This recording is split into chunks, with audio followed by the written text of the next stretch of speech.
Hello. भरपूर काही solve questions आपण केलेले आहेत video through, online lecture through. आता तुमच्या टेक्स्टबुकमध्ये दिलेल्या सॉल्व क्वेश्चनचा शेवटच्या क्वेश्चनवर मी आहे. Page number 157, illustration 14. आता एवढ्या दिवसात तर तुम्हाला पोस्टिंग, नॉर्मल ॲडजस्टमेंट, गुडविलची ट्रीटमेंट, कॅपिटल कॉन्ट्रीब्युशन हे सगळं समजायला लागलं असेल. म्हणजे इनफॅक्ट लागायला हवं. प्रॅक्टिस केली तर नक्की कळेल. ह्या क्वेश्चनमध्ये वेगळं काय आहे तर ह्या क्वेश्चनमध्ये एकच वेगळी ॲडजस्टमेंट आहे ज्याच्यामध्ये under valuation and over valuation of asset दिलेलं आहे.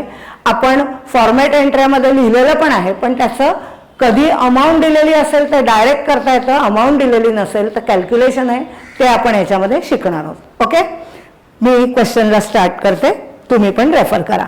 Page 157, question number 14. Mr. Sahil and Mrs. Vanita were in partners sharing profits and losses in proportion of 3:1 respectively. Respectively या शब्दाचा अर्थ अनुक्रमे असा असतो. दॅट इज सिरियली, म्हणजे पहिलं नाव पहिला रेशिओतला नंबर. Sahil 3 share, Vanita 1 share, therefore 3:1. Okay, त्यांच्या नावाच्या सिरीज प्रमाणे रेशिओ घ्यायचा असतो. पुढे हे तुम्हाला माहिती आहे, मी जस्ट परत एकदा आठवण दिली. Their balance sheet on 31 March 2019 of their business was as follows. Capital account Sahil and Vanita. तुम्हाला टेक्स्टबुकमध्ये त्यांनी दाखवलेलं पण आहे. पार्टनर्स कॅपिटल अकाउंट ड्रॉ करायचं आहे. बाय बॅलन्स बीडी, साहिलचा कॉलम 90,000, वनिताचा कॉलम 75,000. तिसरा पार्टनर ॲडमिट करणार आहे दिनेश, त्याला डॅश. ओके, त्याच्यानंतर बॅलन्स शीट लायबिलिटी साईडला क्रेडिटर्स तुम्ही ॲज इट इज आउटर कॉलमला दाखवणार आहोत, कारण त्याला ॲडजस्टमेंट नाही आहे, 31,500. And general reserve distributed to all partners in ratio of 3:1. 6,000 तुम्ही 3:1 मध्ये डिवाइड करणार आहात. That is 4,500 and 1,500. इथे तुमची जर्नल एंट्री होते. कॅपिटल पोस्टिंगला एंट्री नसते. जर्नल एंट्री होण्यासाठी 2 अकाउंटचा संबंध लागतो. टू बॅलन्स, बाय बॅलन्सला जर्नल एंट्री नाही. आपली एंट्री जर्नल एंट्री, पहिली जर्नल एंट्री आहे general reserve account debit 6,000 to Sahil's capital 4,500 to Vanita's capital 1,500, being general reserve distributed to all partners in ratio of 3:1. Okay, पुस्तकामध्ये तुम्हाला लेजर पोस्टिंग दिलंय म्हणून मी journal entry पण सांगते. होपफुली तुम्ही प्रॅक्टिससाठी दोन्ही करणार आहात. You know better. Okay, asset साईडला ॲडजस्टमेंट आहे बिल्डिंगवर, म्हणून इनर कॉलमला building 90,000, stock inner column 60,000, debtors inner column 46,500 आणि वर्किंग नोटमध्ये कॅश अकाउंटला to balance BD 6,000. Okay, start. Adjustment. Dinesh is admitted as a partner in firm on following terms. He has given 1/4 share. Information आहे, आत्ता याचं काही करायचं नाही आहे. पुढे Dinesh shall bring 60,000 as his capital. आपली journal entry cash account debit to Dinesh capital, म्हणून लेजर पोस्टिंगला कॅशला वर्किंग नोटमध्ये टू दिनेश कॅपिटल 60,000 आणि कॅपिटल अकाउंटच्या क्रेडिटला बाय कॅश अकाउंट दिनेशचा कॉलम 60,000. पहिले दोन्ही कॉलम डॅश करून टाकायचा. And 30,000 as his share of goodwill. 30,000 रुपये गुडविल कॅशमध्ये आणलं, जी गुडविलची पहिली ट्रीटमेंट आहे. आपली जर्नल एंट्री आहे cash account debit to goodwill account आणि goodwill account debit to all partners capital, म्हणून वर्किंग नोटमध्ये कॅशच्या डेबिटला टू गुडविल 30,000, गुडविलचं क्रेडिट बाय कॅश 30,000, गुडविलच्या डेबिटला to Sahil's capital account to Vanita's capital account. Sahil आणि वनिताला 30,000 3:1 मध्ये डिवाइड करणार आहोत, म्हणजे 22,500 7,500.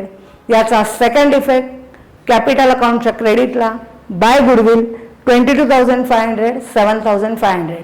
परत एकदा बघा, journal entry cash to goodwill 30,000 being goodwill brought in business by new partner.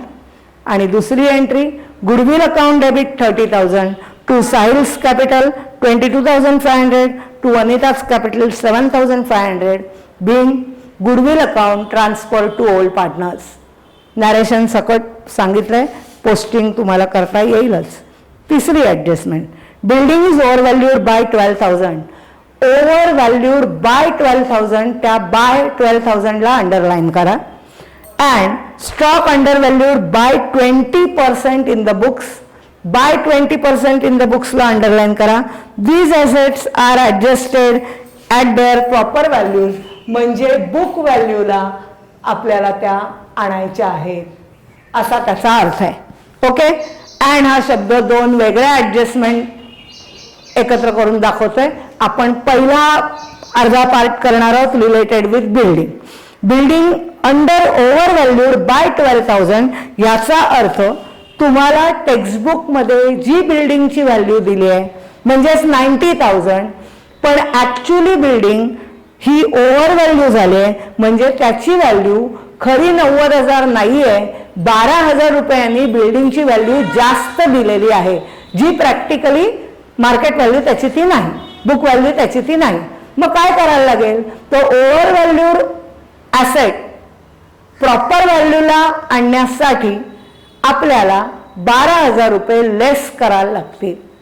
म्हणजे ॲसेट कमी झाली. तुमची journal entry revaluation account debit 12,000 to building account 12,000 being overvalued asset brought at proper value. मग इथे तुम्हाला रिव्हॅल्युएशनच्या डेबिटला टू बिल्डिंग 12,000 आणि balance शीटला 90,000 building मधनं 12,000 लेस करायचे. म्हणजे काय झालं बघा, 90,000 मधनं 12,000 लेस आपण का केले, तर ओव्हर व्हॅल्युएशन ऑफ ॲसेट आहे म्हणून. ओव्हर व्हॅल्युएशन म्हणजे खरी व्हॅल्यू कमी आहे पण जास्त ऍड करून सांगितलेली आहे. म्हणजे थोडक्यात सांगायचं तर तुम्ही कधी कधी खोटे पर्सेंटेज देता ना, की आमचं एवढे टक्के मिळतील पण खरे मिळत नाहीत, कमी मिळतात, तसं झालंय. मग ओव्हर व्हॅल्युएशन ऑफ ॲसेट आपल्याला लेस करायचे.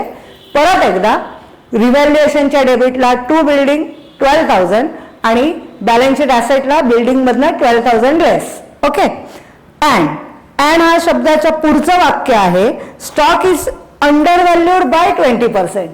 Exactly reverse. Under valuation of asset म्हणजे काय, तर खरी व्हॅल्यू जास्त आहे पण कन्सिडर केलेली बॅलन्स शीटला दाखवलेली व्हॅल्यू कमी आहे. म्हणजे काही मुलं सेफर साईड जास्त टक्के सांगून कमी व्हायला नकोत म्हणून आधीच कमी सांगतात, तसं झालंय की व्हॅल्यू स्टॉकची जास्त आहे. पण आता इथे प्रश्न असा आहे, बिल्डिंगच्या बाबतीत आपल्याला त्यांनी किती रुपयांनी ओव्हर व्हॅल्यूड आहे ही अमाऊंट दिली होती म्हणून आपण डायरेक्ट 12,000 ची एंट्री केली. स्टॉकसाठी आपल्याला पर्सेंटेज सांगितले आहेत. नीट लक्षात घ्या काय दिलाय, stock is under valued by 20% in the books. By 20% ला अंडरलाईन करा. Stock under valued by 20% in the books. म्हणजेच आपण ज्या वेळेला 100% म्हणतो किंवा दिलेली व्हॅल्यू आपण कॉस्ट म्हणतो त्यावेळेला त्याचे पर्सेंटेज आपण 100 ॲझ्युम करतो. बरोबर आहे. 20% कमी आहे म्हणजेच काय, तर 100 न देता 100त 20% कमी आहेत म्हणजे ती व्हॅल्यू 80 आहे, 80% आहे. लक्षात घ्या इथे काय करायचं, अमाऊंट किती रुपयांनी अंडर व्हॅल्यूड आहे हे काढण्यासाठी आपल्याला कॅल्क्युलेशन करायचं आहे. स्टॉकची दिलेली व्हॅल्यू 60,000 मल्टिप्लाय बाय किती पर्सेंटनी अंडर व्हॅल्यूड आहे 20 म्हणून मल्टिप्लाय बाय 20 पण डिवायडेड बाय 100 नाही. 20% कमी आहे म्हणजे 100 मायनस 20 80 घ्यायचे. हे नीट बघा, नाहीतर तुम्ही आपल्या पद्धतीप्रमाणे डायरेक्ट 60,000 चे 20% काढाल जे 12,000 होतील, जे रॉंग आन्सर आहे. 60,000 मल्टिप्लाय बाय 20 डिवायडेड बाय 80. 80 का घेतलंय, तर कॉस्ट पेक्षा 20% कमी आहेत. आपण 100 ओरिजिनल ॲझ्युम करतो, 100 मधून 20% कमी म्हणून डिवायडेड बाय 80. हेच ओव्हर व्हॅल्यूड बाय 10% सांगितलं असतं तर आपण डिवायडेड बाय 110 घेतले असते आणि 10 नी मल्टिप्लाय केलं असतं. लक्षात घ्या कसं कॅल्क्युलेशन करायचं, दिलेली व्हॅल्यू मल्टिप्लाय बाय ज्या पर्सेंटेजनी ओव्हर व्हॅल्यूड किंवा अंडर व्हॅल्यूड आहे ते न्यूमरेटरला लिहायचे.